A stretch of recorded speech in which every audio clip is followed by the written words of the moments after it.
देश स्वाधीन है दिन ठारू खलिया दरबार में पंडित मैंने बसिक नुआखाईर लग्न और समय धार्य करुले। ए वर्ष से आम राज ज्योतिष प्रफुल्ल रथ पंडित सुदर्शन ठाकुर बरपंडा आशीष पंडा एवं पंडित ताराचार्य उपस्थित में आमर समय एवं लग्न धार्य कराई। 27 तारीख दिन राति 7 ରୁ 9 बजा मध्य गणदेवी माँ रक्तांबरी और इष्टदेवी माँ समलेश्वरी के भोग लगवा और 28 तारीख दिन सकाल 9:33 ରୁ 11:20 मध्य नुआ खाबार लगी लग्न एवं समय धार्य कराई। सर किन किन अंचल लोग मैंने ई लग्न हिसाब से नुआ खाइसन सर सेमती तो आपन देखन वर्तमान रो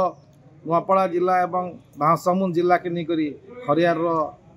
राज शासन थिला किंतु जेहेतु एबे महासमुंद जिलाटा छत्तीसगढ़ रे अछि नुआपड़ा जिलाटा ओडिसा रे अछि आमर नुआपड़ा जिला ये खरियार हिसाब रे खाउथिले आगरु एबे मध्य खाउछन।